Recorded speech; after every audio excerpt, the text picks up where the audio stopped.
Okay, well, good afternoon, everyone, and welcome to week number 4 for PPA 500.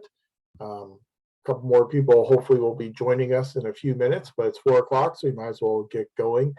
Again, I hope everyone's doing well. Hope you're having a good week.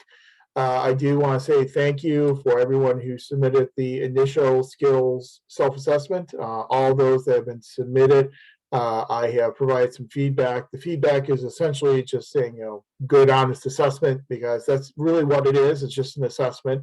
So it's graded on the credit, no credit basis. So as I always like to say, the easiest 5 points you'll earn ever in your graduate career.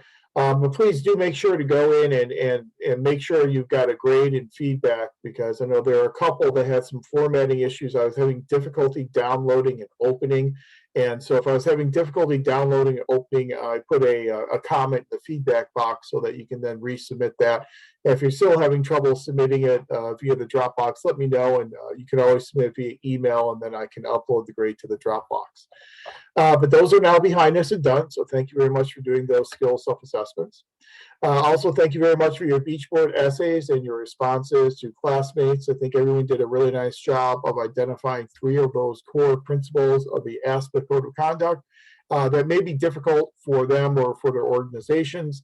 And I think all the initial responses were very well done, and they are comprehensive. And so I was very happy again with the beach board essays. So well done on that. You do not have a beach board essay that is due for Monday, so you kind of get an off week from that for this week. But what you do have due on Monday is your draft advancement to candidacy form. And we talked about the draft advancement to candidacy form. I showed you that on the first night of class. I have the electronic versions of those up on our beach board site. I do believe everyone in this course is in the general MPA program, and so you'll be using just that general MPA advancement form. And again, it is a draft form, and so you're just going to list your courses on there, but also make sure to list the semesters in which you plan on taking those courses, because I'll use that information to then look at your course sequencing and then provide you some feedback as to the sequencing, if I think that the sequencing works, or if I think maybe this course could be taken before this course and could complement if it was taken a little bit earlier.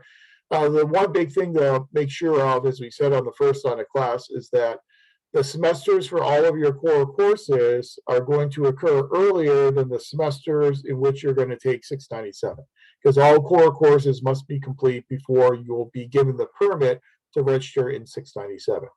So go ahead and fill out the draft advancement form, turn that in by 11:59 p.m. next Monday on the 21st, and I'll provide you some feedback and give you a little advice in terms of your course sequencing, so that when you have your 6 units done and you're ready to officially advance, you'll have the form ready to go, and you can just go ahead and advance at that time.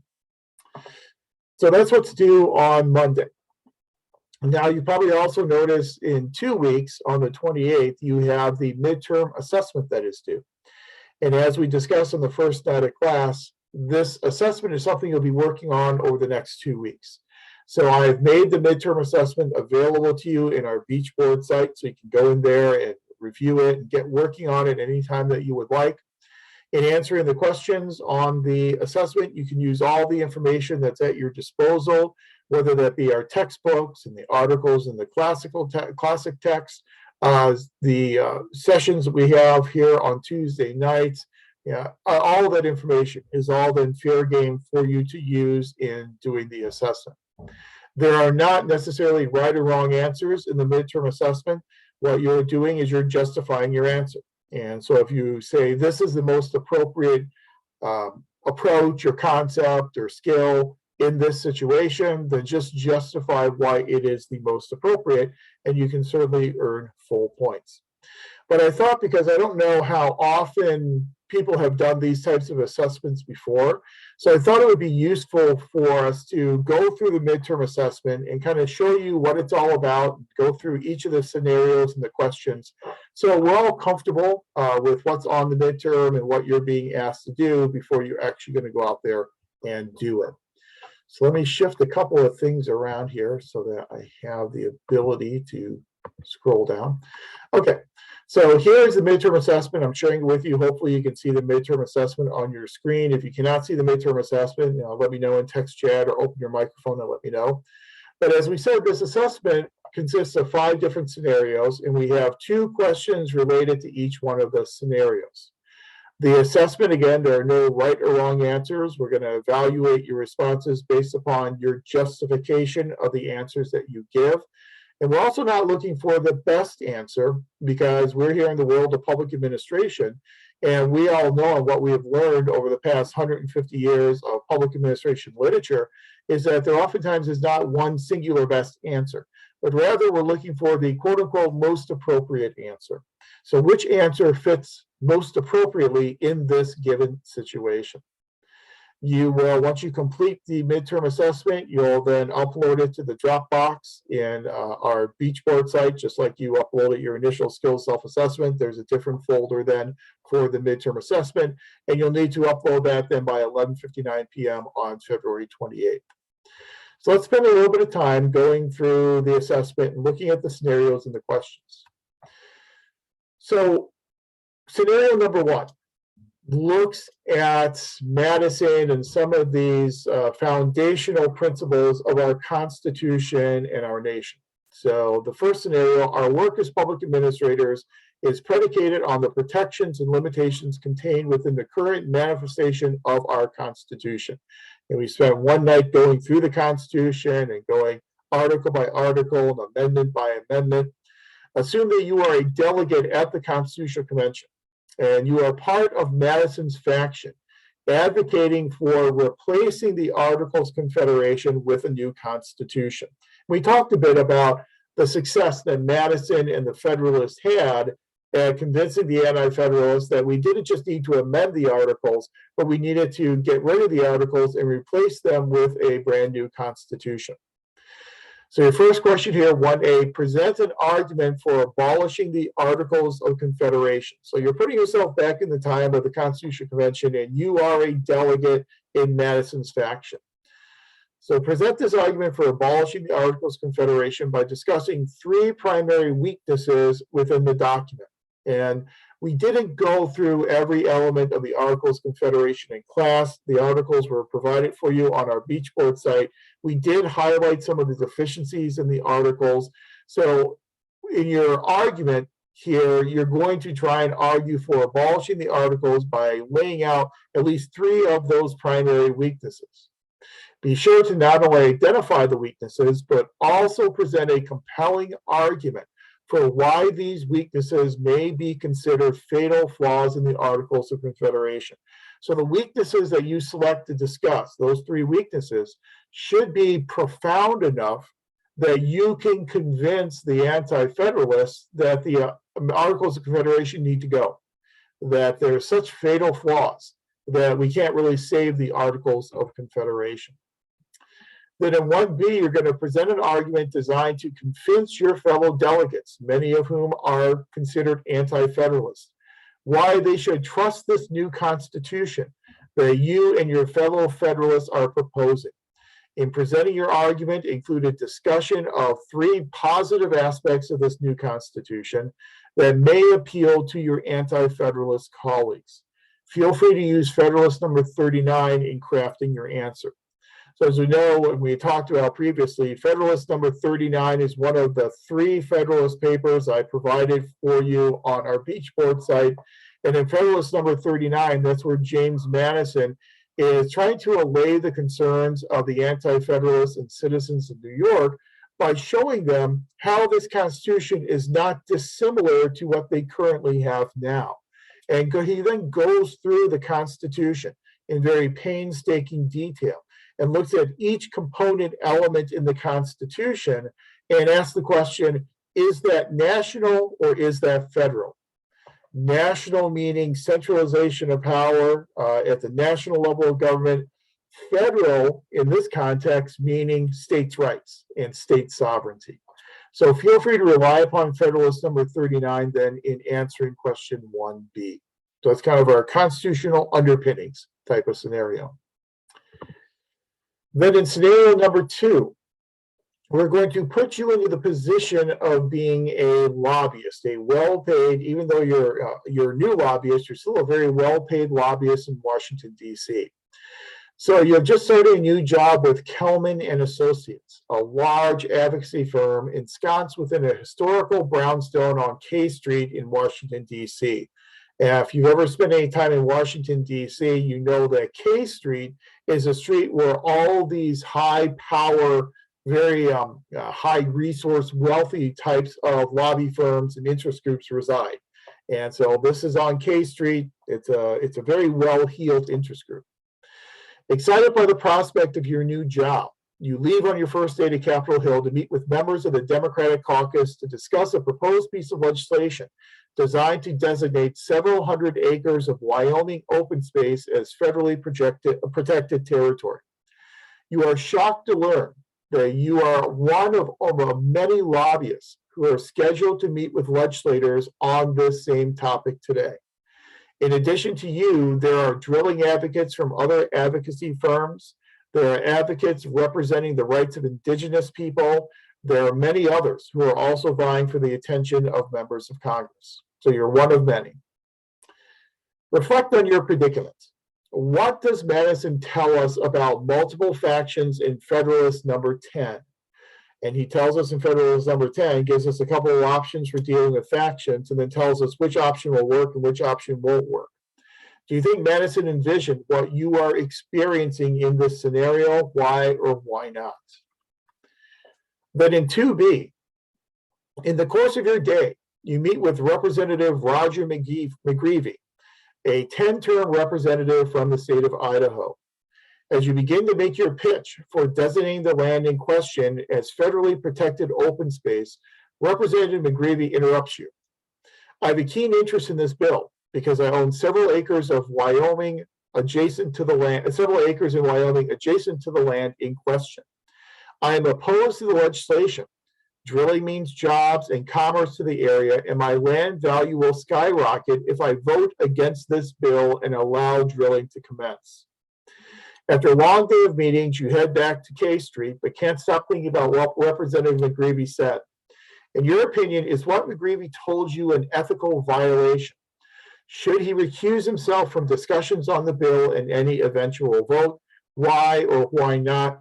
Would his behavior violate any of the standards in the ASPA Code of Conduct? And if so, please tell me which standards his behavior would violate. So this is our accountability and ethics type of scenario. So you kind of get the theme here. Every scenario we're dealing with another major topic we have covered in the first half of the class. Then in scenario number 3, the city of Preble Heights, a fictional city, but the city of Preble Heights is a working class neighborhood just outside of Indianapolis, Indiana. The City Council has recently embarked upon a debate regarding the rehabilitation of the deteriorating recreation center on the outskirts of town. The recreation center has been closed for 6 months pending some major renovations to ensure the safety of patrons. The council is split. 2 members would like to have the city spearhead the renovations.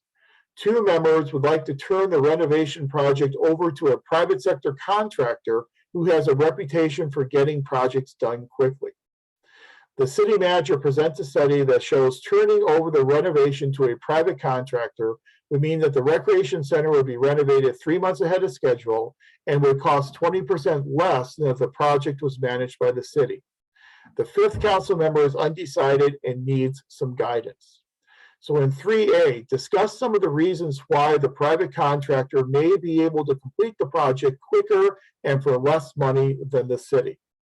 And then 3B, discuss some of the disadvantages of turning the project completely over to the private entity. This is getting at some of the differences between public and private sector organizations, and that's where we are going to focus much of our attention in tonight's class.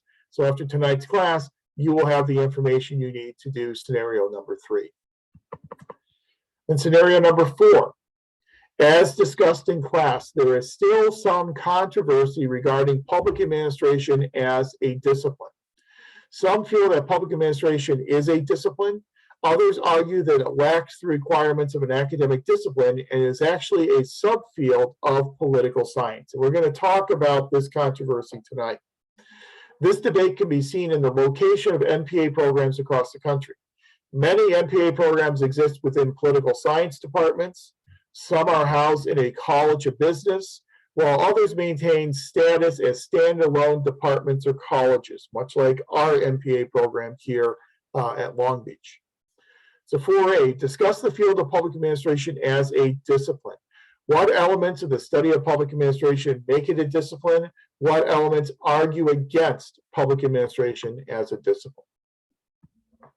Then in 4B, whether a discipline or not, the field of public administration has always struggled with the perception and the reality of a politics-administration dichotomy. Originally presented by Woodrow Wilson in 1887, the politics-administration dichotomy debate has been a central theme in the field of public administration for many decades. Discuss the politics-administration dichotomy and its impact on how we study and engage in public administration. And again, we'll talk about Woodrow Wilson tonight. We'll talk about that article. We'll talk about the politics-administration dichotomy. And then finally, this fifth question is going to cover information that we will cover next week in next Tuesday's class. The Department of Aging in the state of confusion is in a crisis. The governor appointed Perry Lemon as the director of the department 6 months ago. Lemon is an ardent partisan with no experience in issues of aging and no discernible leadership or management skills. Lemon's incompetence has only added to a toxic organization culture where there is little trust between employees and outright warfare between units over scarce resources. It is not uncommon for one unit to sabotage another unit, and there is little indication that units know or care about the mission of the organization. This toxic culture has resulted in several externalities. Retention's at an all-time low. Employees are leaving the organization so quickly that HR cannot replace them with new employees. The onboarding process consists of a 10-minute video explaining the organization's purpose and little else. The organization has become fixated on applying rules and regulations with little regard to serving citizens. It has gotten so bad that the state legislature has lost confidence in the department, which has led to a further reduction in the organization's appropriations. 4A, select 2 classical organization theorists that you feel would benefit the organization. Discuss these theories and why they would benefit the organization. And then in 5B, select 2 neoclassical organization theories that you feel would benefit the organization and discuss those theories and how they would benefit the organization. So scenario number 5 looks at these theories that we're going to present next week. So basically what we're going to do tonight is we're going to talk about public versus private differences. We're going to talk about how the public sector is similar versus how it is different from the private sector. We'll then turn our attention to the study of public administration, and we'll talk about how we study public administration, the politics administration dichotomy, and then we'll get into a discussion of, is the study of public administration unique enough to be an academic discipline? And we'll talk about some of the characteristics of academic disciplines.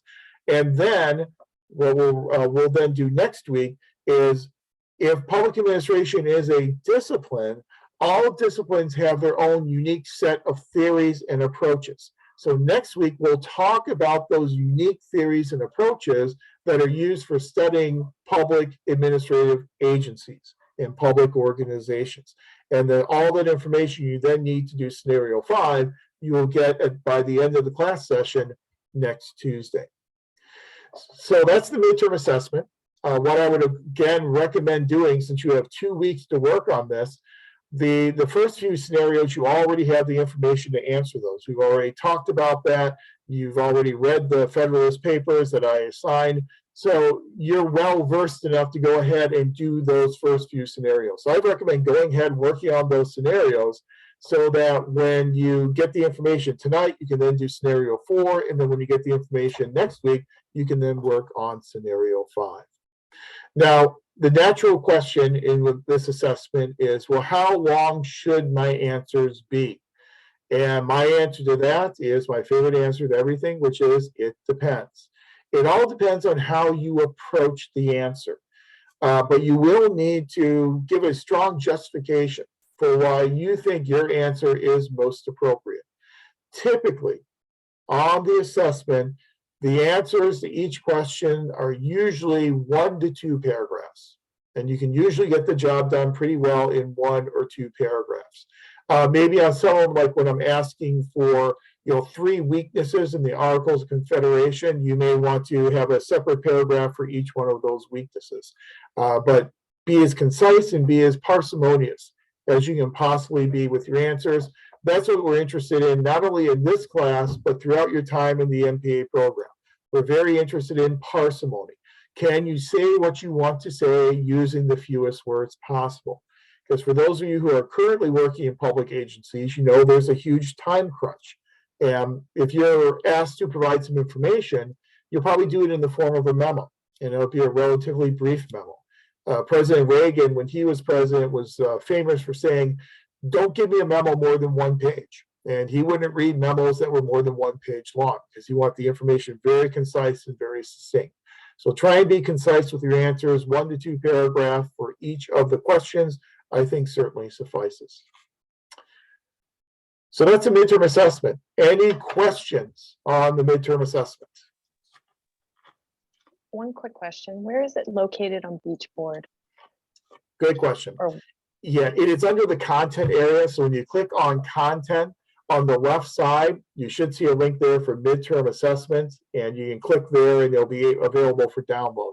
I think I just made it available a couple of hours ago.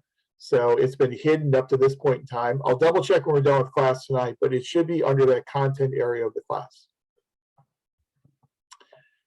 And you can always, to make it easier on you if you would like, you can just, download the exam, it's in Word, and then go ahead and insert your answers in the appropriate spots. And that usually works really well. A lot of folks would like to use a different color for their answers. And so they'll insert their answers in red or in blue to kind of make their answers stand out from the questions.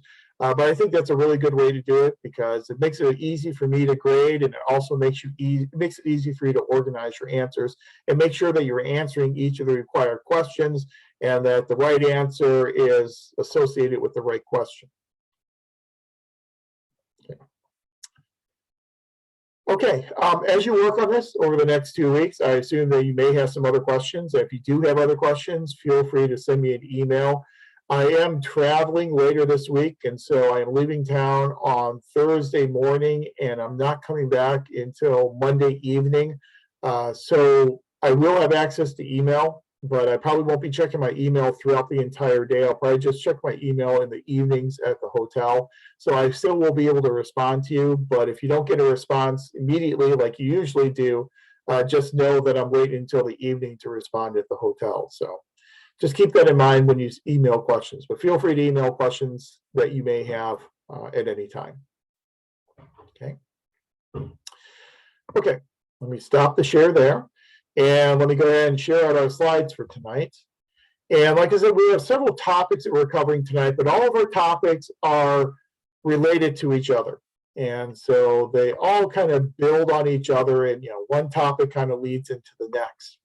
So for tonight, we're going to be looking at things such as the differences between public and private sector organizations. We're going to be looking at things such as the field of public administration, the politics administration dichotomy, and what makes public administration a field of study, what makes public administration a discipline.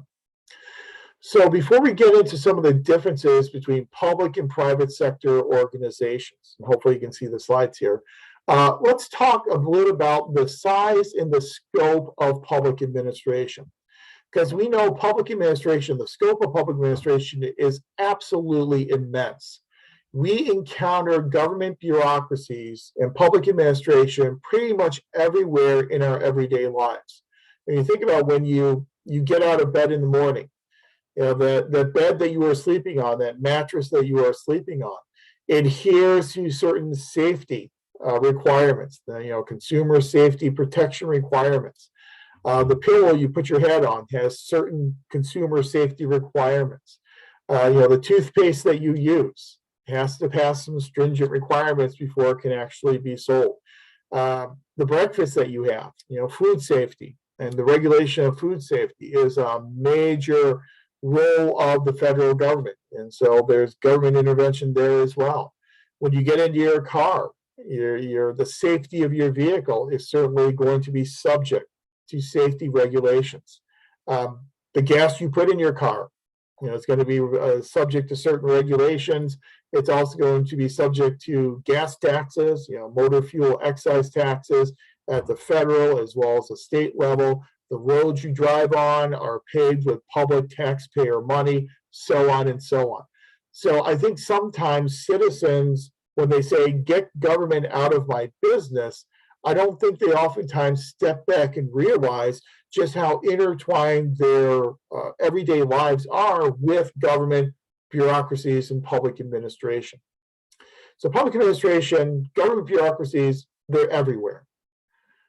The problem, though, is even though they are everywhere, bureaucracy is still the source and the subject of a whole lot of debate.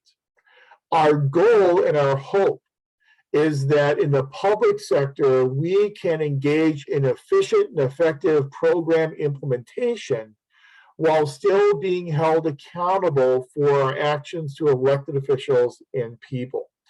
When we talked in the previous week about accountability and ethics, we talked about this tension between holding administrators accountable with rules and regulations and also freeing them up to be innovative and creative and effective.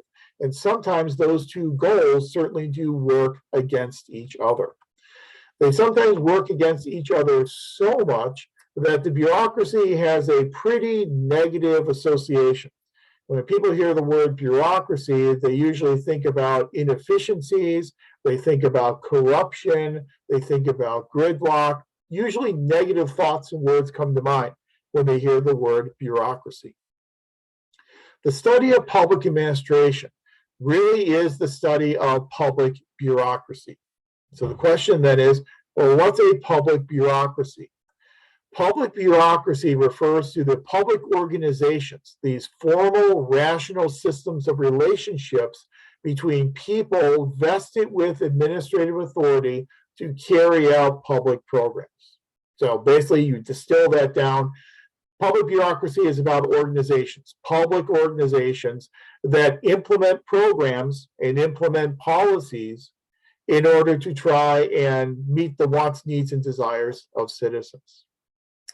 But again, this idea of a bureaucracy, the contention is that bureaucracies tend to be too inefficient to accomplish anything that they need to accomplish, while at the same time being made up of all too efficient users and abusers of power.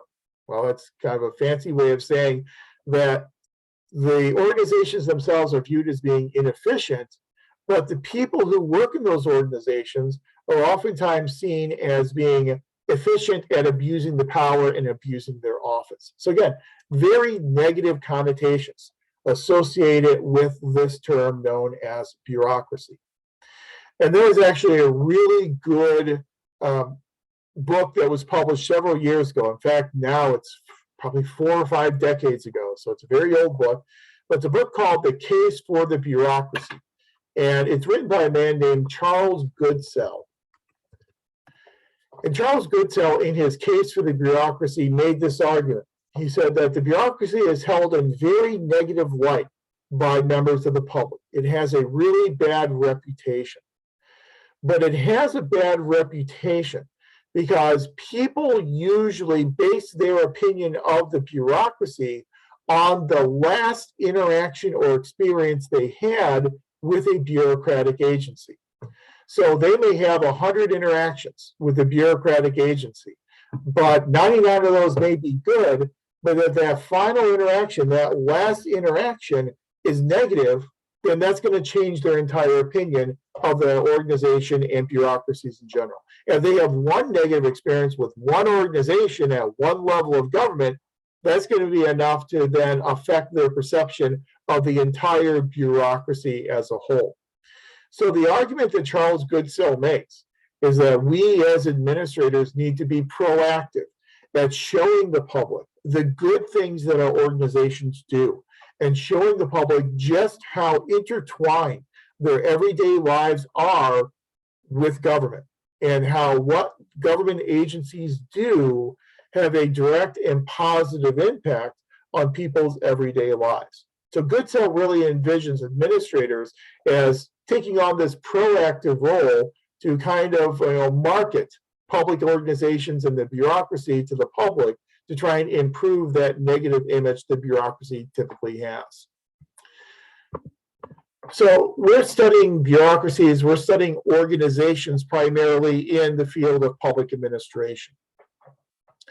That idea of focusing on organizations will flow through the entire core curriculum of the MPA program here at Long Beach. So we talk about organizations here in this class. When you take your 577 Human Resource Management course, you'll talk about managing personnel within organizations. When you take organization theory, obviously it's all about organizations. When you take your policy class, you'll talk about how organizations and individuals within those organizations formulate and implement and execute policies. When you take your 696 research methods class, you'll learn how to develop program evaluations to evaluate how well our organizations are achieving the goals of the programs that they are implementing. So it runs throughout your entire core curriculum. It also is involved in a lot of your elective courses as well. So we really do take this organizational type of focus in our study of public administration. One of the problems, though, in public administration is that we study organizations, but a field like business studies organizations as well. Now, you can take organization theory here in an MPA program. You can also take it over in the MBA program. So public administration sometimes suffers from what we call a crisis of identity, where we sometimes struggle to demonstrate why we are distinct from the study of private administration and why it matters that we study public organizations differently than we might study private organizations in an MBA program. One of the major distinctions between public and private is this idea of public authority, that our government organizations are just that. They are government organizations. And when something is a government organization, when it's created and empowered by government, it has some element of a government coercive power. So, just to back it up really quickly, in political science, we talk a lot about governments. Back when I was doing political science courses, we talk a lot about government. There are a lot of entities around the world that will call themselves governments. But to truly be a government, you need to have two core elements. One core element to being a government is you need to have some element of control over your jurisdiction. So you need to control an area, control a jurisdiction. Secondly, you need to have some type of coercive ability, some type of coercive power. You need to be able to exercise power to coerce residents to sometimes do things they otherwise would not want to do. So something like jury duty is an example of the coercive power of government. Paying your income taxes is an example of the coercive power of government. In times of war, a draft, or in times of peace, registering for selective service, those are all coercive powers of government. So ostensibly, government organizations have this type of coercive power that their private sector counterparts will lack.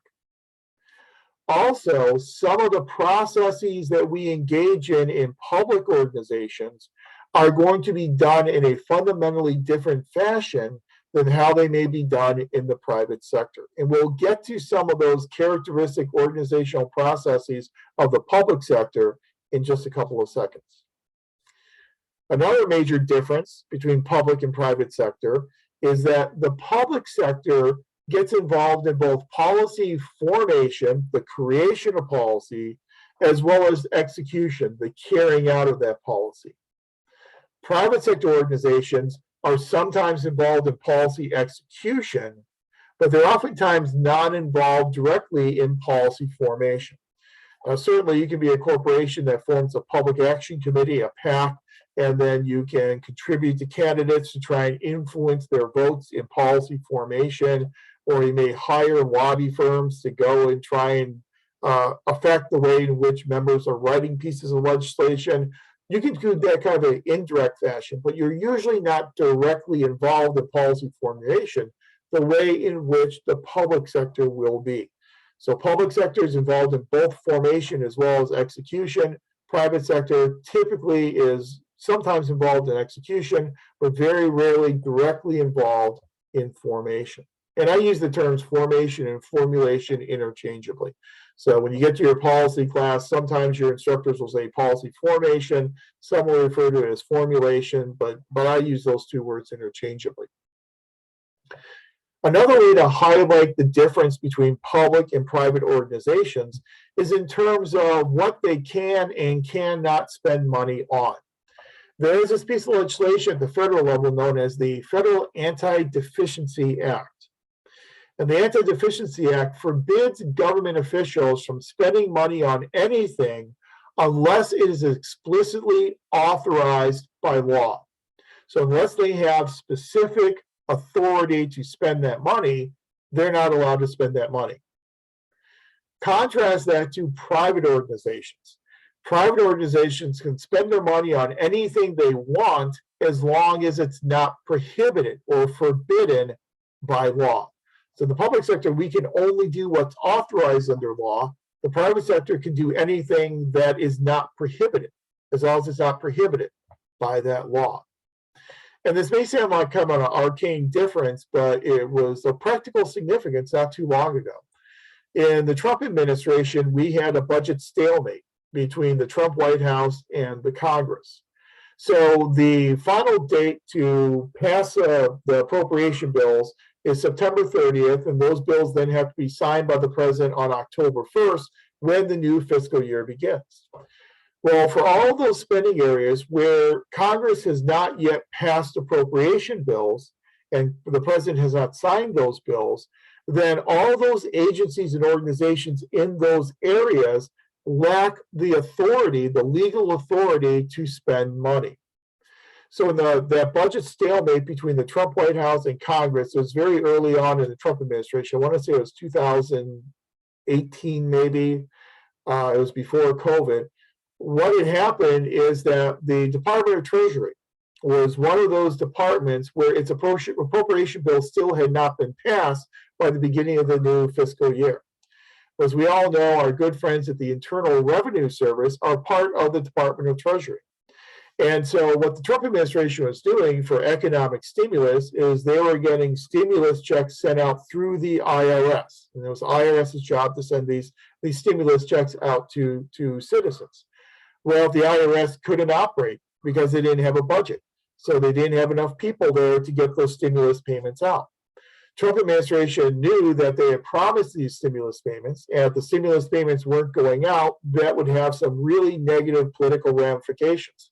And so what the Trump administration wanted to do is they want to hire more IRS employees and pay those IRS employees to go onto the job, get all the ones who have been laid off and bring them back and pay them in order to get these stimulus checks processed.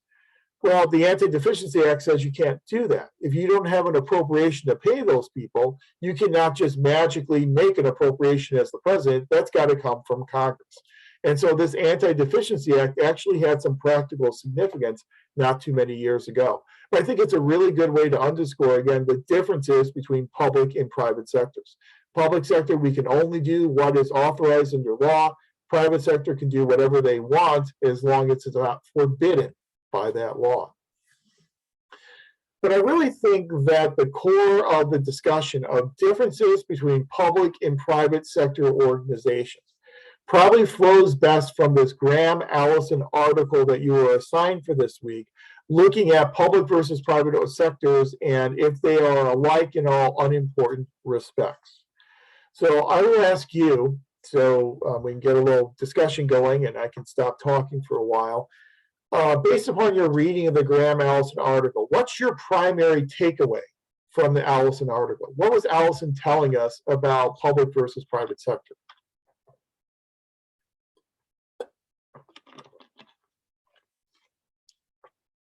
I hope you had an opportunity to read the Allison article. It's a great article, especially the second half. First half's okay. Second half is really where he makes his major points. Any takeaways from the Graham Allison article for public-private differences?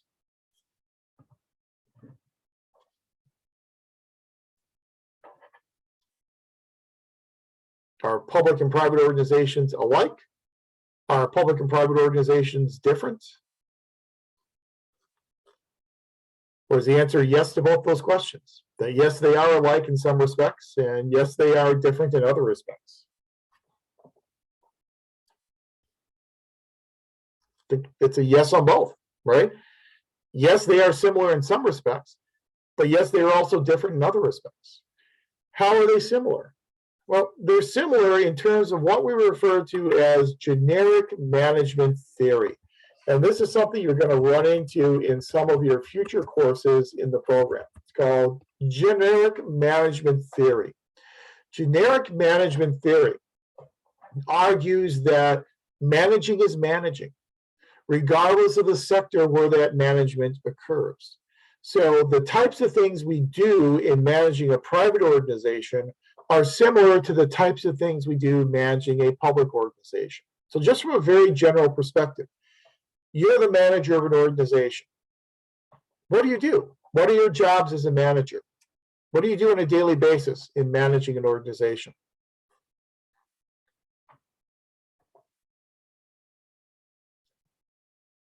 Again, you can use the microphone, you can use text chat. Either approach is absolutely fine with me. What do you do as a manager?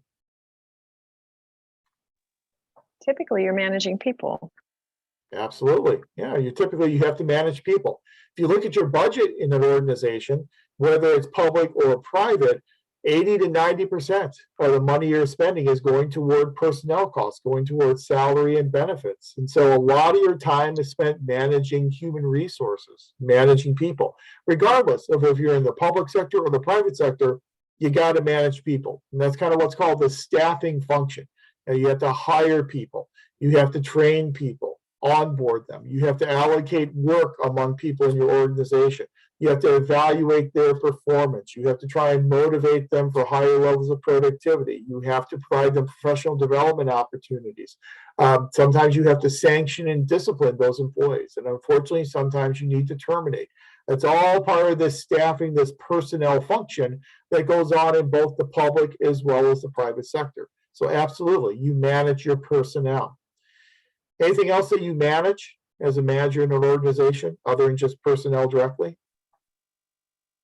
Well, table 1 talks about managing external constituencies. Yep. Yeah, you've got constituencies that you have to manage. And in the private sector, your external constituencies are going to be your consumers, people who are buying your goods.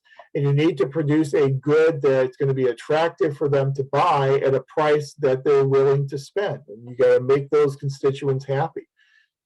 Public sector, you're also meeting the needs of your constituencies. They're going to be citizens, sometimes they're going to be elected officials, but we have to satisfy those external constituencies regardless of the sector.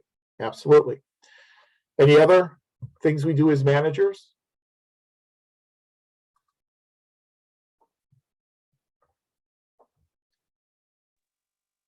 Well, the top 2 pieces are strategy, planning objectives, priorities, operational plans. Absolutely. Yeah, it's a strategic planning function. We all do planning as managers, whether in the private sector or the public sector. Both sectors are going to have organizations that have strategic plans. As leaders and managers, we're responsible for that strategic planning process, for establishing those priorities and those goals, and then developing the strategies to achieve those goals. And then, very importantly, finding the resources and generating the resources to put those plans into action. And so, yes, we all do strategic planning. We plan the operations of our organization. We also have to manage our finances, both private as well as public sector managers. Now, the source of that financing is going to differ. In the private sector, it's going to come from sales. In the public sector, it's going to obviously come from appropriations. And we'll talk about that in a second, why that's a profound difference, but at least we're all managing money. we all have to respond to crises. We all have to, coordinate the activities going on and control the activities going on within our organization. So there are some basic management functions. Next week, we're going to talk about a school of thought known as the principal school. And the principal school says that all managers, regardless of sector, engage in the following types of principles. They all plan our operations. They all organize operations. They all staff their organizations. They all direct their organizations. They all coordinate activities within the organizations. They all have to manage a reporting system to report on how well we're doing the job we're supposed to be doing, and they all have to budget. That principles approach is what came to be known as the POSCORP school. And again, I'll put that in text chat.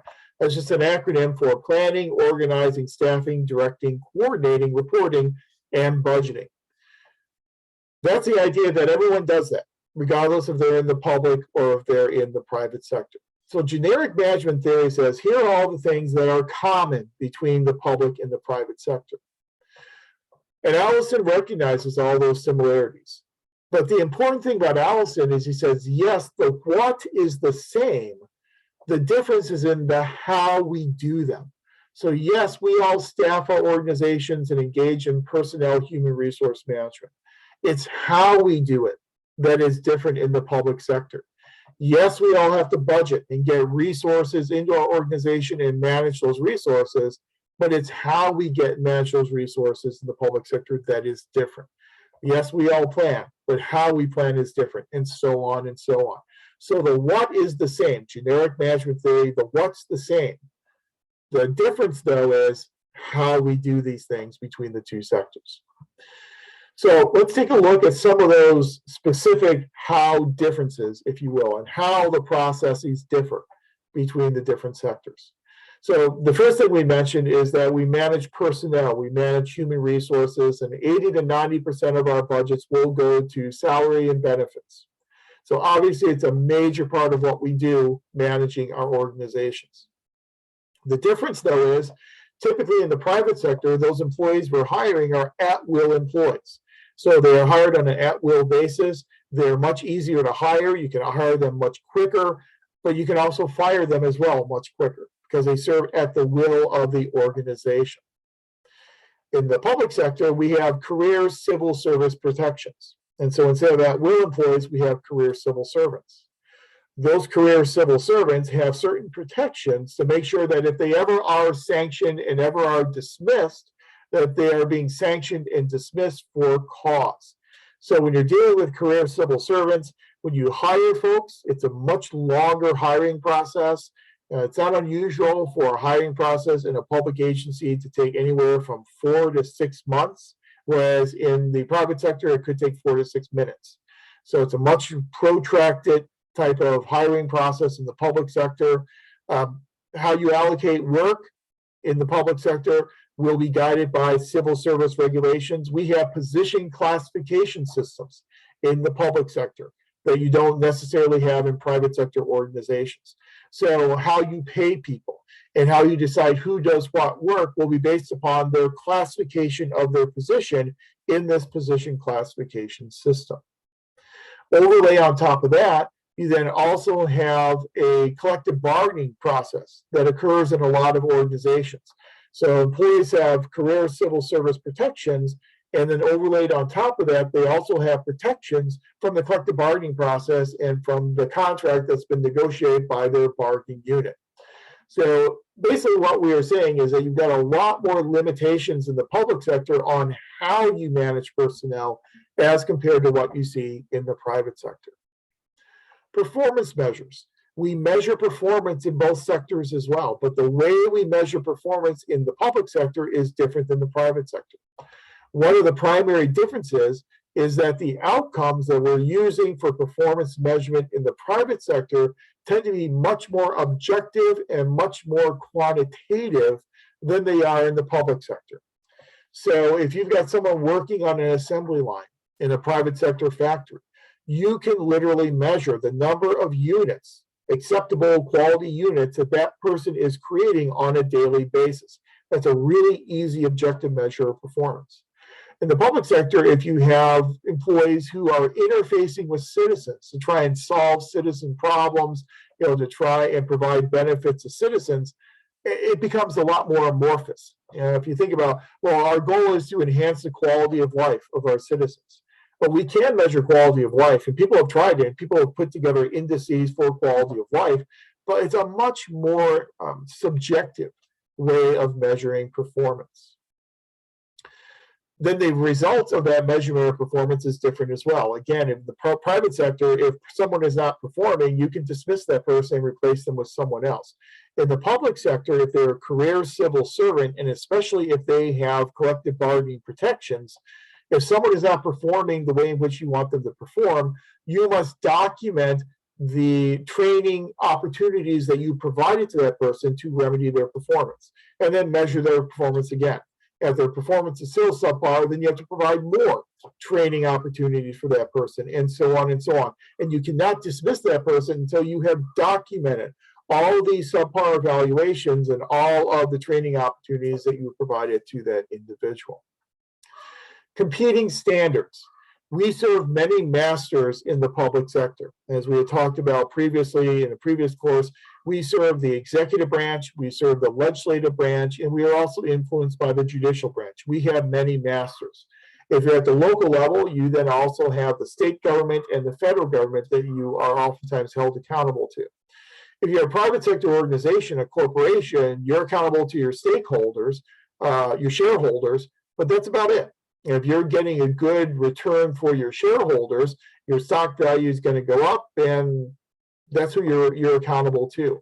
So again, different types of standards that are being placed upon us.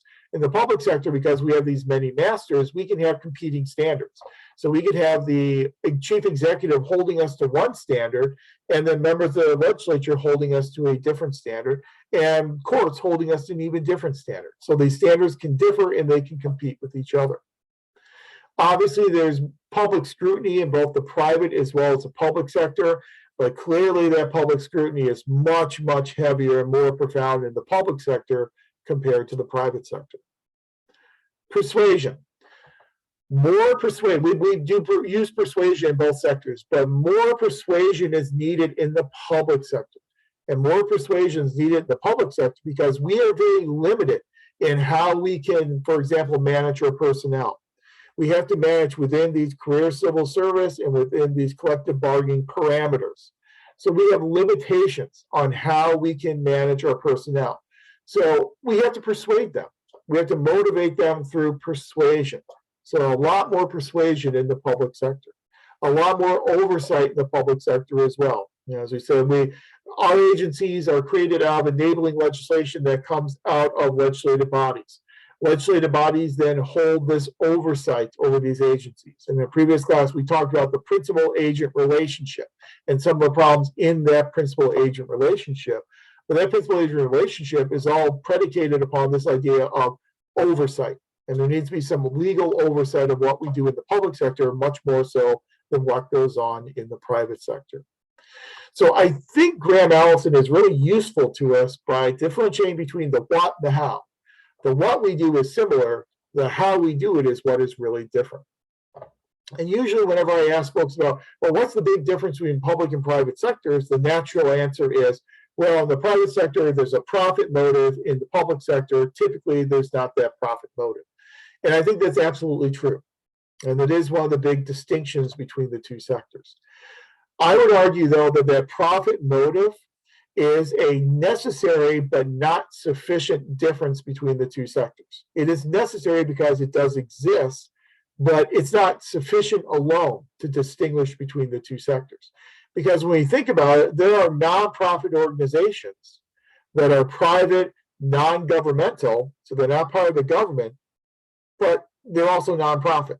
And so there are some private organizations that are nonprofit. So I don't think we can say it's the profit motive alone that differentiates. It's really all these things that we talked about in the Graham Allison article. And I'd also mentioned earlier that a major difference between the sectors is this difference between policy formation and policy execution. The public sector engages in both policy formation as well as policy execution, whereas the private sector typically only directly engages in policy execution. So what do we mean by execution versus formulation? Policy execution is the task of translating written law into action. So Congress passes a law, it's then up to administrative agencies in the public sector to implement and execute that law. Laws get created. They get created from the legislative body with influence from the chief executive, but they're oftentimes created in a very vague and ambiguous manner. So it's up to administrators to determine how those laws will get implemented. And so there's a great deal of discretion in the implementation of a lot of these laws in the public sector. Policy formation is the creation of that policy.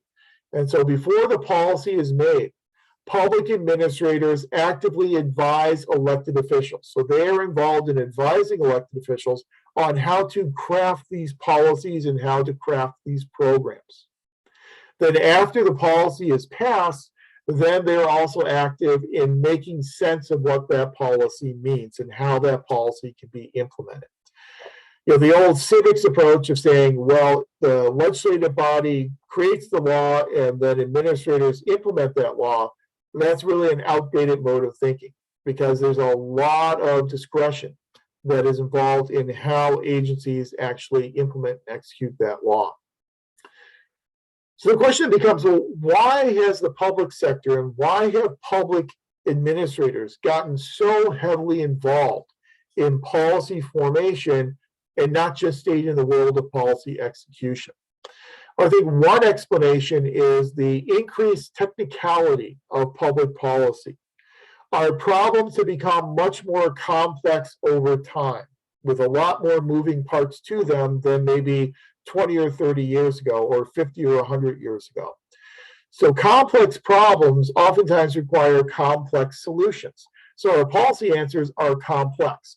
They require some type of specialized competence, and that specialized competence comes from those administrative agency staff. So I think that helps to explain why public administrators are so engaged in policy formation today. Another explanation that I think explains it pretty well is the expansion of the chief executive's role as a major agenda setter for government policy making. We've seen this very prominently in the COVID-19 pandemic. In a crisis situation, you usually look to the chief executive to make the decisions and to issue the mandates because it's that one singular individual who can act much more quickly and much more efficiently than an entire state legislature. Even in a state like California, where we have strong one-party control in both the Assembly and the Senate in 2/3 majorities, you're still looking at 80 people in the Assembly and 40 people in the California State Senate. The federal level, you got 435 in the House of Representatives and 100 in the Senate. It takes a lot to turn that boat. When you're trying to steer that legislative boat, it takes a lot of effort and a lot of time. Much quicker for one chief executive to turn on a dime. And so we have seen, especially in crises, where the chief executive has become the primary agenda setter. Well, when the chief executive is the primary agenda setter, the chief executive is in charge of these public agencies. So clearly that chief executive is going to rely heavily upon those agencies in the formation of policy. And so the job of formulation of policy has kind of shifted from legislative committee staff to a staff of public agencies. And I think that's another good explanation for why we've become so involved in policy formation. So we know that we have a very complex system. We know we have complex problems and we generate very complex solutions to those problems. The more complex public administration became, the more the need to try and come up with a science or a study of administration. And another article that you read for tonight is probably the seminal classic article in the entire field of public administration. And that is Woodrow Wilson's The Study of Administration. So before Woodrow Wilson became president, he was a history professor. His primary area that he studied was Congress. And it's an interesting situation that he became an expert on Congress, and he never visited Congress, never once stepped foot in Congress before he became president, but yet was regarded as a national expert on how Congress operated. But Wilson, in his academic life, wrote this study of administration where he made the argument that it was important for us to study administration itself. And if we could study administration separate from politics, we could then make the administration side of the equation much more efficient, much more effective. Much to our chagrin, he used to refer to it as the business of government. And administration was the business of government. And if we could focus on it as a business, then we could make it much more efficient and much more effective.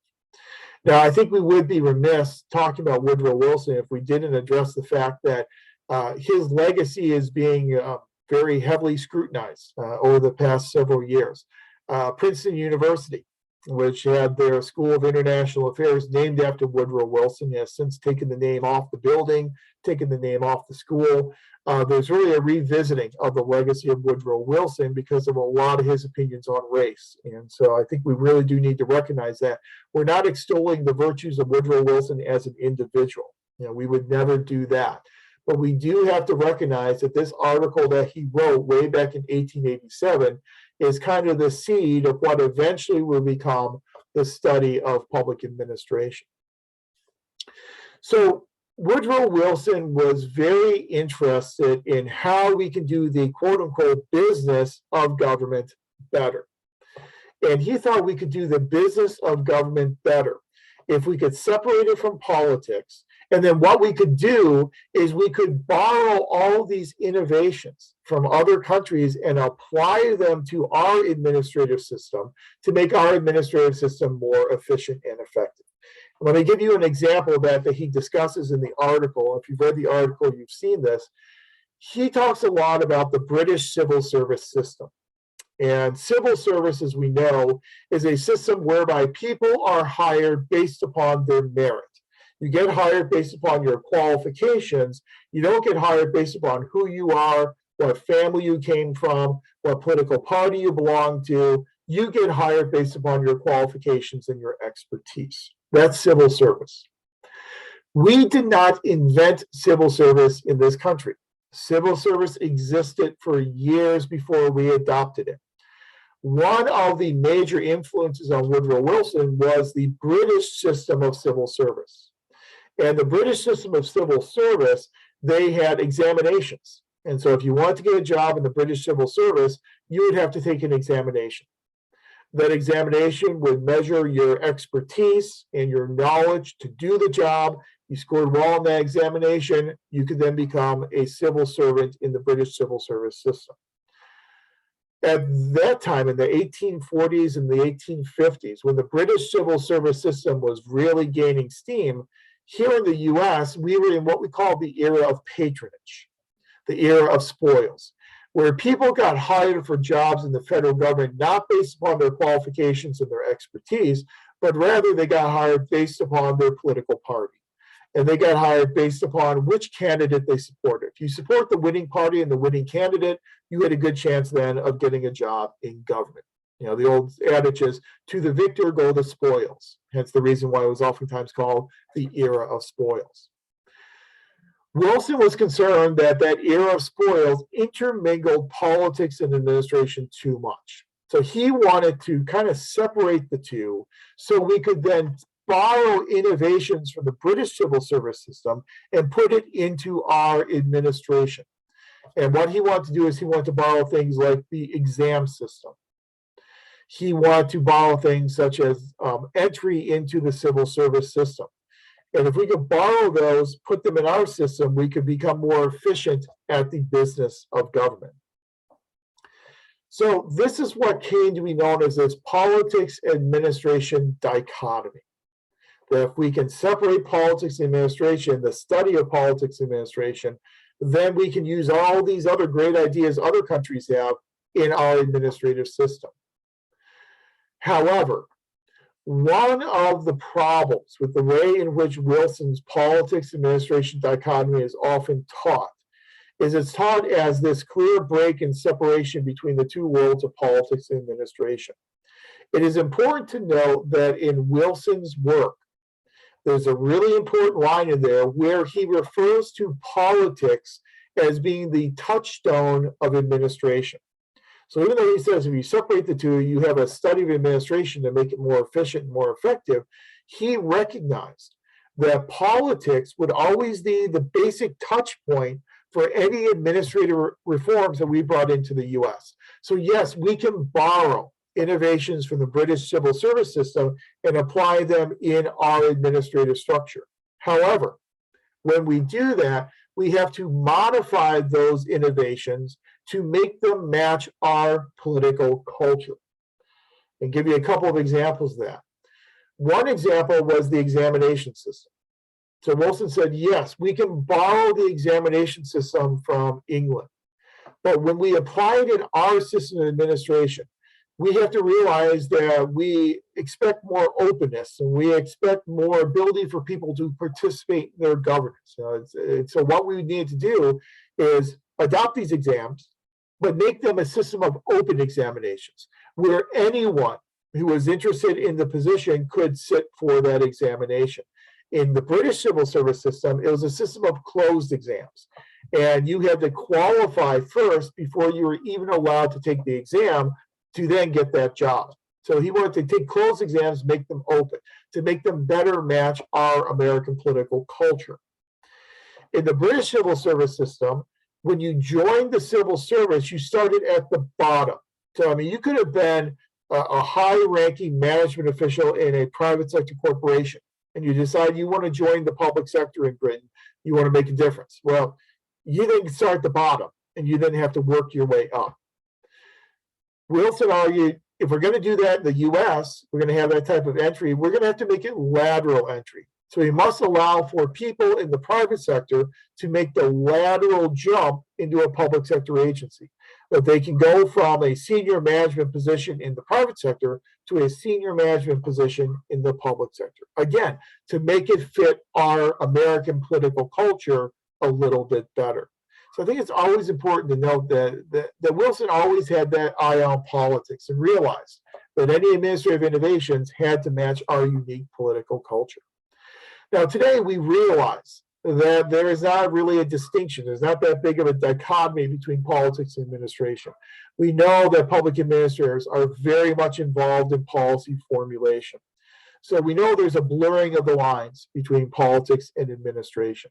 But Wilson's advice to us to study administration really gave us the starting point for perhaps having a discipline of public administration and making public administration its own unique field of study.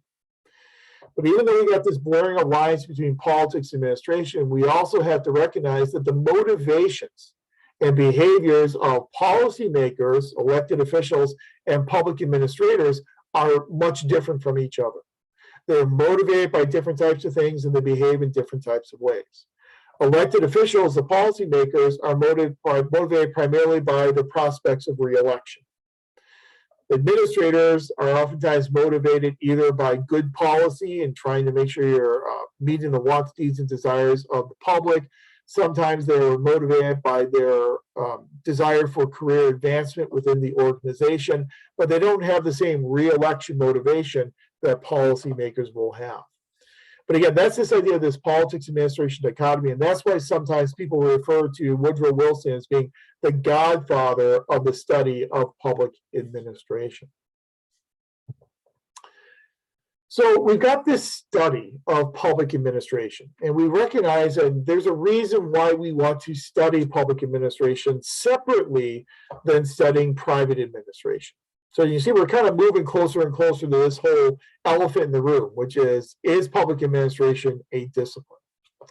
But there are three generalizations we can make about this idea of the study of public administration. The first one I like a lot, and that is that public administration is timeless, but yet it is time-bound. And I think that's a great observation. It is timeless, but it's also time-bound. Now, what does that mean? It's timeless in that there are some theories and some approaches that fit in a lot of different situations, regardless of the period of time that we are looking at. So next week, we'll talk about classic organization theory. We'll talk about people like Max Weber. Max Weber talked a lot about structure and having an organizational structure, an organization chart, so everyone knows to whom they are accountable and responsible to. That was a theory that was developed in the late 1800s. We see it in the vast majority of our organizations today. So that's kind of a timeless principle of administration.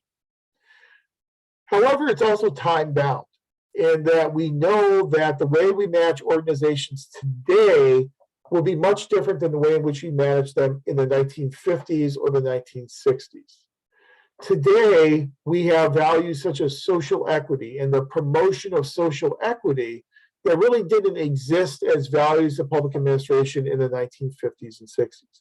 In the 1950s, the primary values for public administration were efficiency, effectiveness, political responsiveness.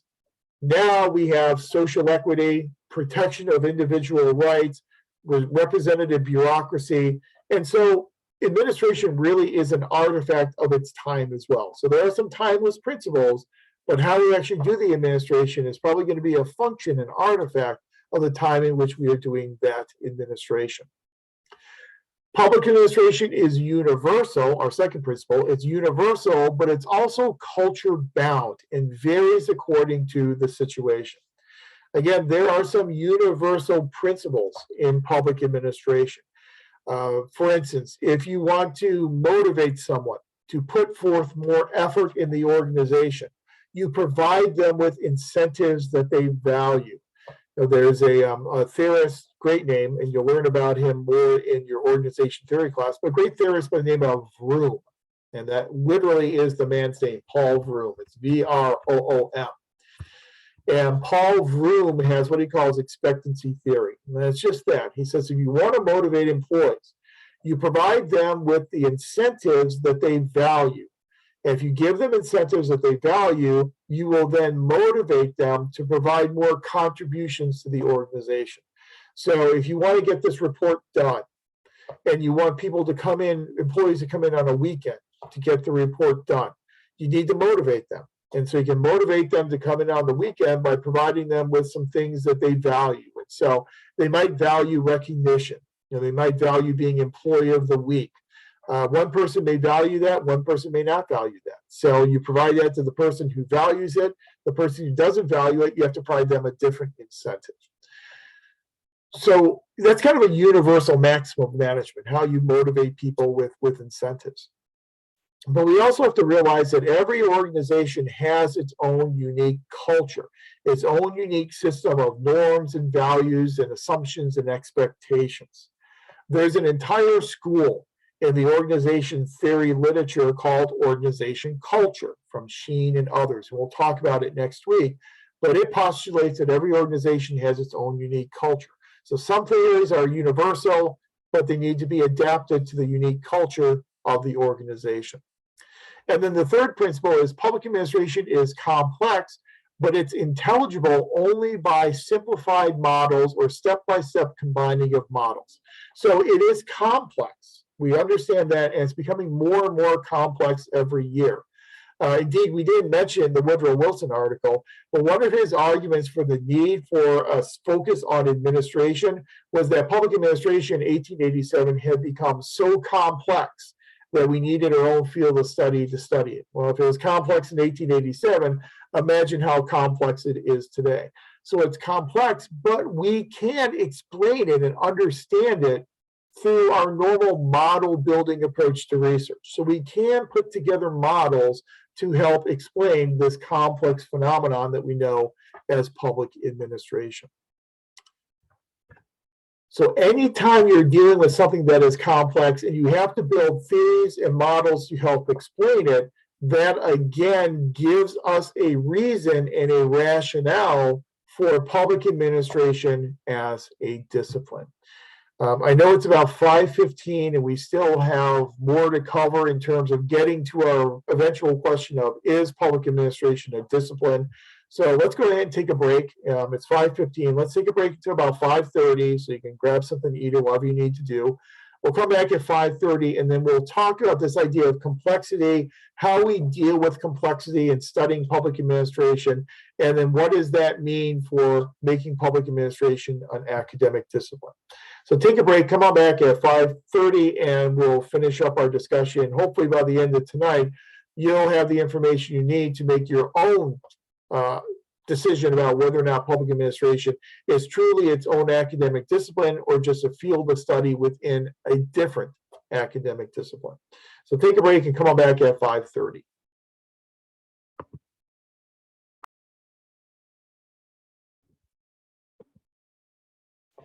All right, welcome back. I think we are recording again. So let's go ahead and pick up our discussion with the complexity of public administration, and then again use that kind of as a segue to get into a discussion of whether or not public administration is a discipline. Does it meet the requirements of most normal academic disciplines?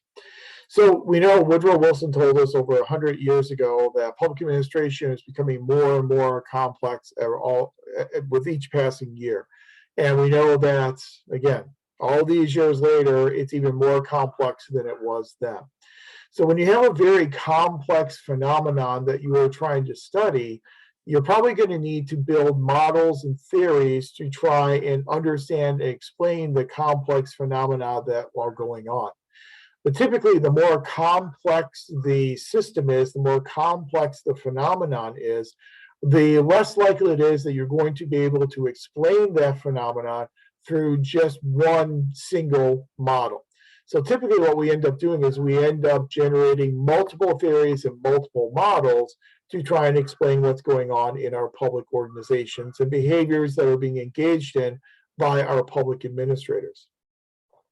So let's talk a bit about the complexity that occurs in public administration and what makes public administration so complex and complicated.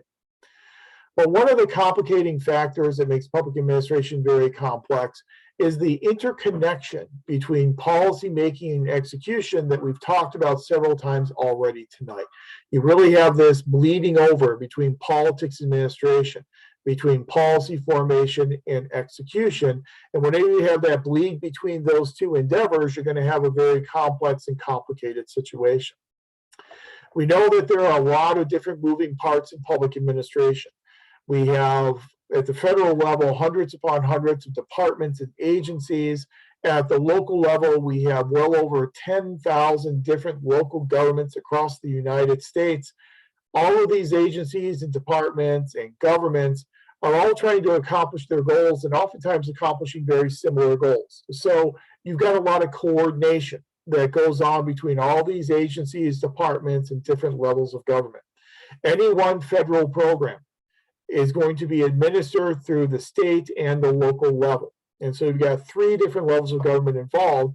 And at the local level of government, you might have multiple different agencies involved in that same program. You think about something like Title I funding and all the different school districts that are involved in implementing Title I funding as it comes from the federal government. So there's a lot of coordination that is involved that, again, makes the whole system very complex and very complicated. The system of relationships and power are also very complex and complicated.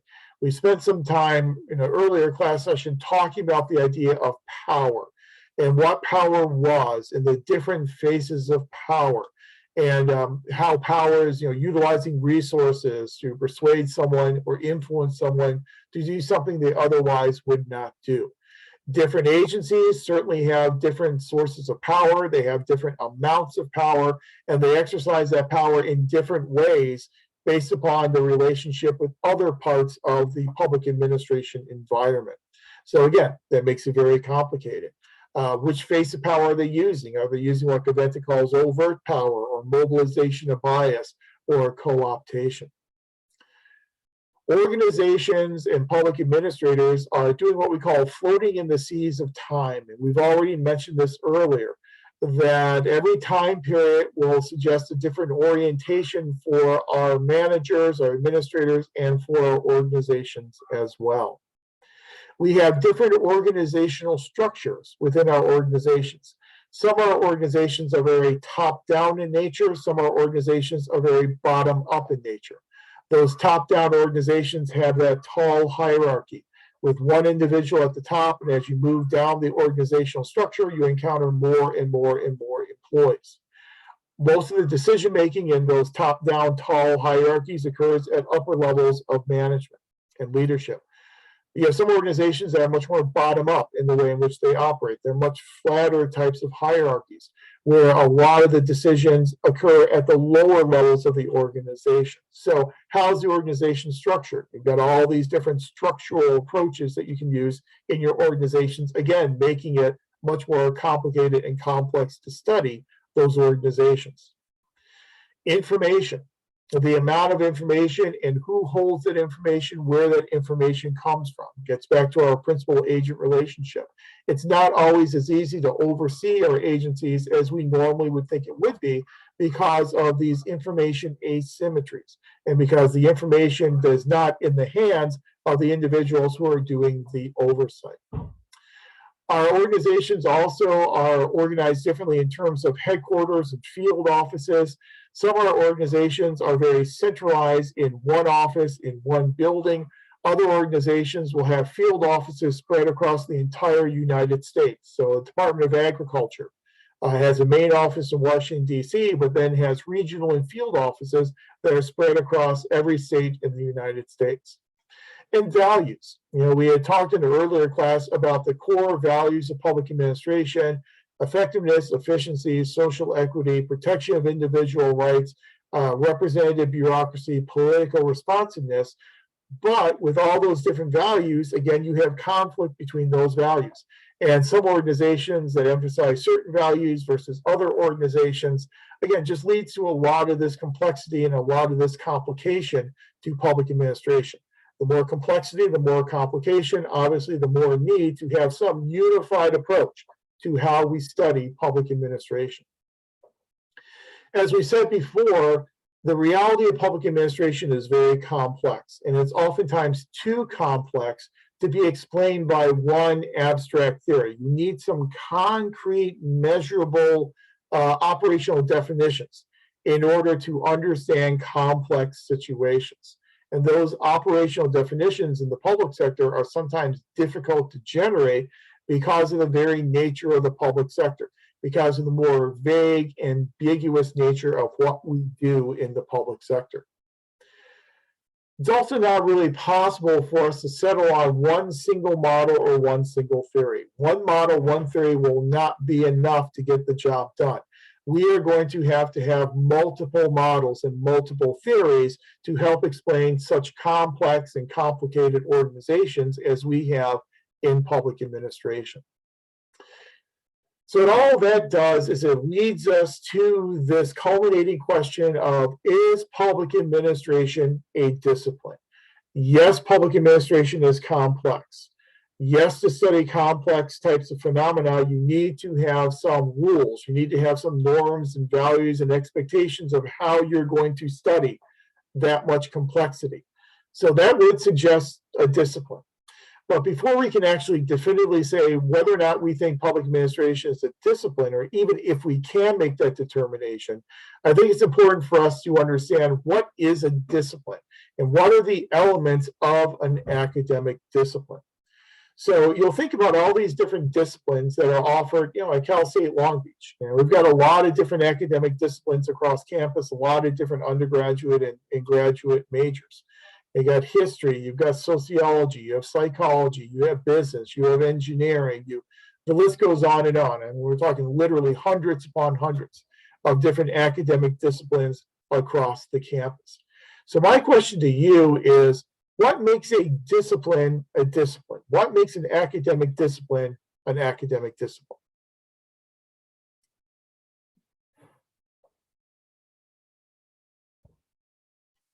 Any ideas of what makes an academic discipline a discipline?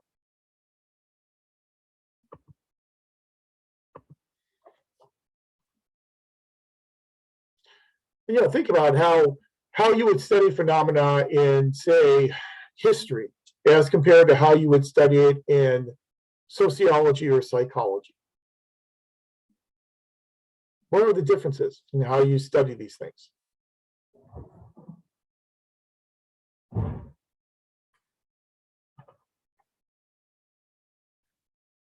Any ideas? Again, you can use the microphone or you can use text chat.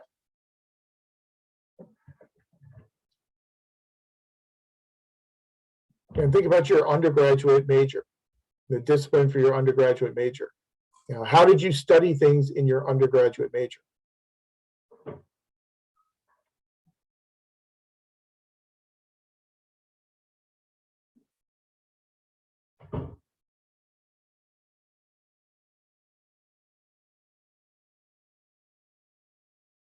Theories, yeah. Aaron says in text chat, theories, absolutely.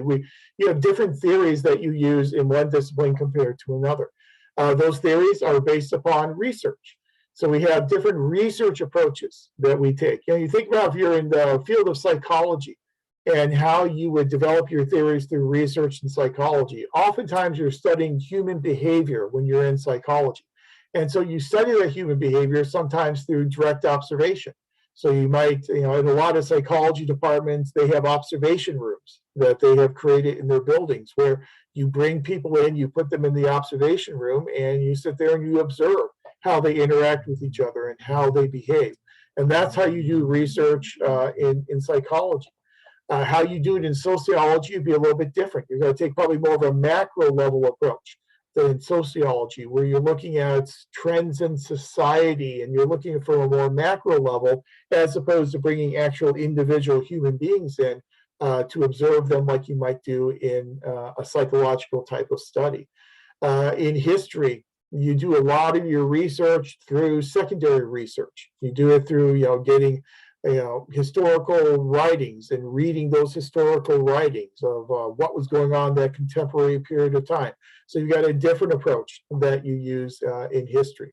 Political science, you know, there's a reason why it's called political science and not just the study of government. In that political science combines both the qualitative and the quantitative approaches. And so you can do qualitative things such as interviewing people, but you can also do quantitative things such as getting databases from the Census Bureau or the Bureau of Labor Statistics, and then applying multiple regression analysis to analyze those statistics that you have obtained from those secondary databases.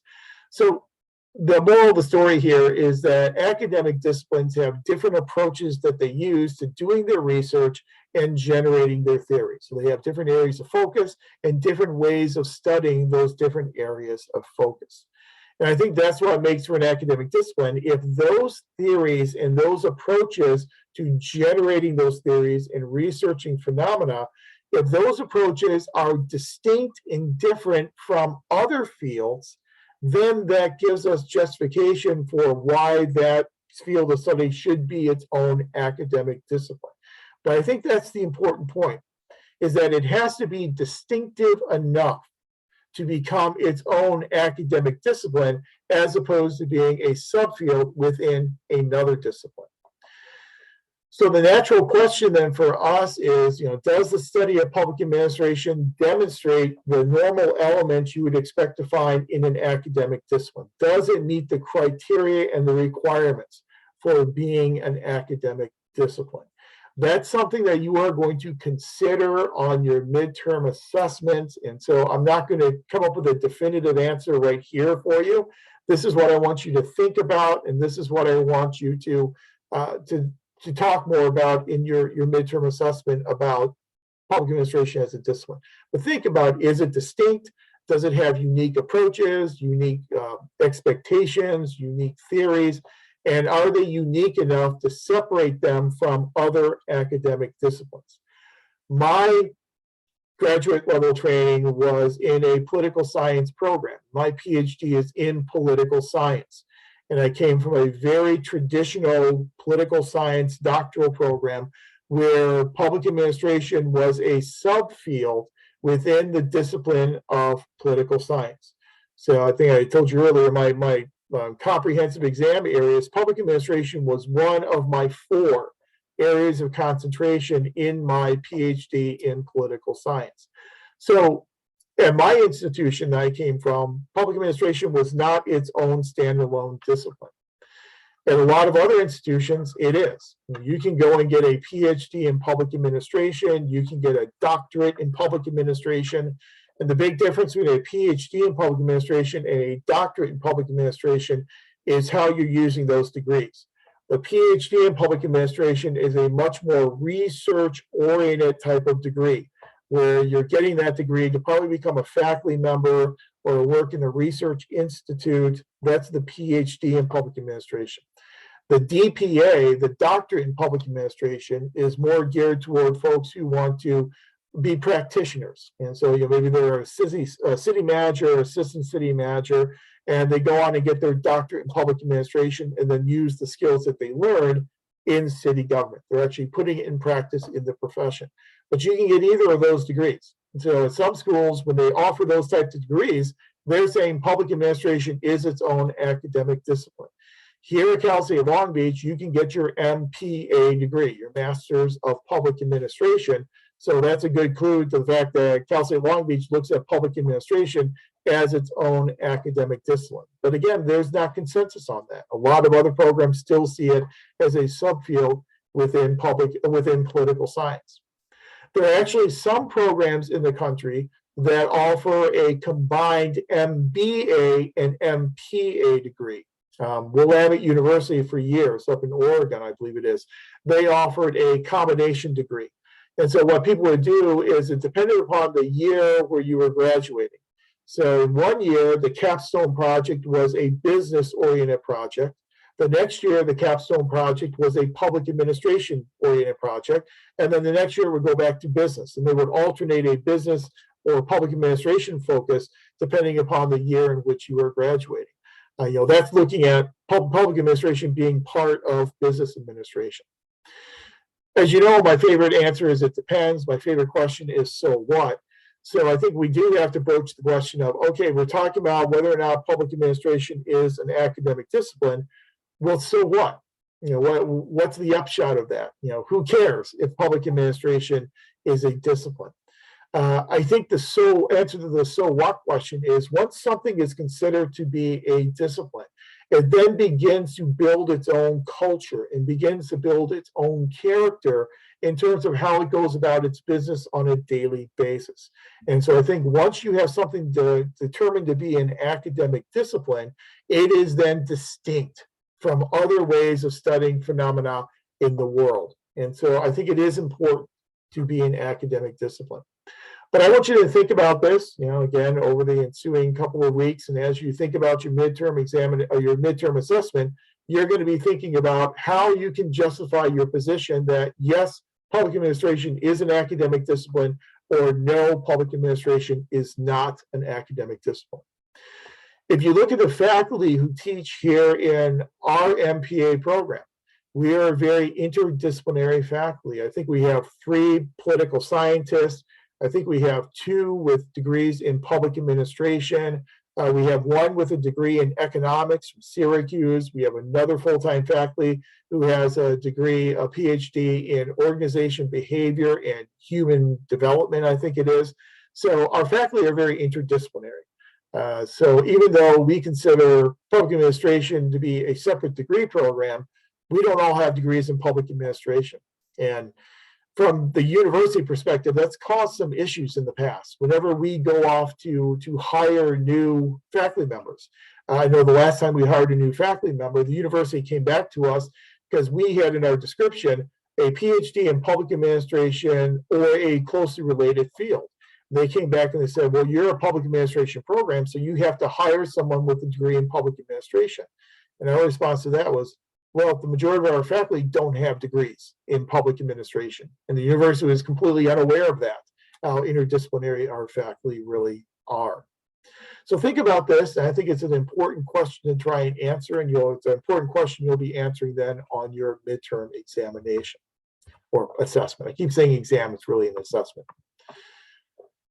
So when you have a unique, differentiated academic discipline, that academic discipline will then develop its own theories, its own way of looking at phenomena. And so that's what a theory is. A theory is a postulation of the relationship between different elements of your environment. And so a theory will postulate, here's the relationship between structure and motivation, or here's the relationship between scientific management and productivity. Here's the relationship between governing your organization in a democratic way and enhance employee satisfaction. Here's the relationship between this type of work process and the quality of the outputs and the products we're creating as an organization. Those are theories. And so what we will then do next week is we'll get into some of these theories that really underpin the study of public administration. And one of the things that you will see next week when we talk about these theoretical perspectives on public administration is you will see that a lot of these theories come from outside of public administration. We borrow theories from sociology. We borrow theories from psychology. We borrow theories from business. We borrow theories from anthropology and archaeology.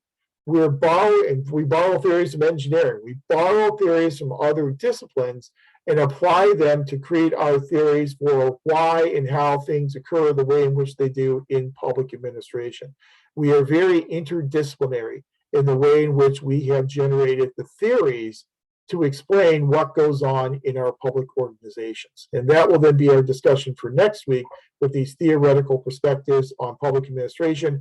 And this discussion next week will go through all the different schools of thought. I'll basically take you through a chronological development of the public administration literature, primarily looking at public organizations and public bureaucracies. So after we get through that information in next week's class, you'll then have all the information you'll need to then do scenario number 5 on the midterm assessment. So that's our discussion for this evening. Again, if you haven't had a chance to read the Graham Allison article and the Woodrow Wilson article, I certainly would recommend that you go back and read those 2 articles. You're certainly going to see Woodrow Wilson come up again in the program. He is covered in every single MPA program in the entire country because he's seen as the godfather of public administration, despite all of his other flaws.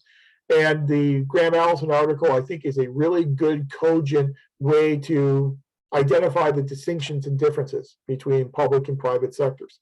Because again, unless you can distinguish how the public sector is different than the private sector, then there's really no justification for having a discipline of public administration. If they are not different, and if they are extremely similar to each other, then you're good enough within the MBA, and you can apply all the private sector theories to those public organizations. There really needs to be a distinction between the two, and I think Allison really gives us the distinction by saying what we do is similar, it's the how we do it that is so different between the sectors. So any questions on any of this information that we have covered this evening? I think we've kind of set ourselves up pretty well to move into a discussion of theories next week.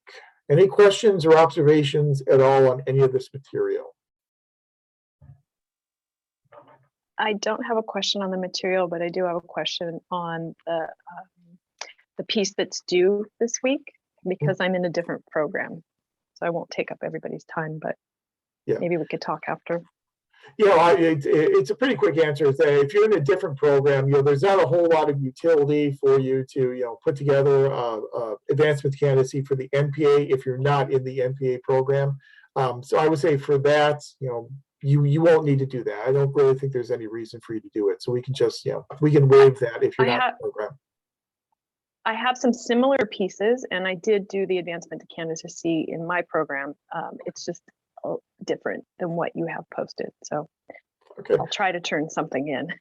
Sure. If you already have the advancement, you've advanced in your program, sure, go ahead and submit that. And there's not a whole lot of feedback I can provide on it because I'm not in that area, but feel free to provide that. We can get you credit for it. Great, thank you. Sure, my pleasure. Sorry to bother everybody. No, it's a good question.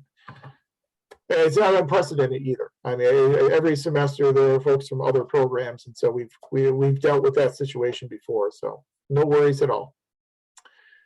Okay, But if there's nothing else, then I hope everyone has a very good week. Again, remember, I'm going to be traveling later this week. So if you send me an email, just hang tight, be patient, and I'll get to it as soon as I can. I won't be quite as responsive as normal, but do give me any questions you have on that midterm assessment as you're working on it.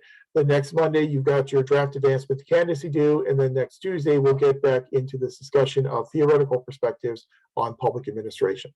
So thanks a lot, everyone. Have a great week, and I'll talk to you then next Tuesday. Thank you. Thank you. Safe travels. Good night.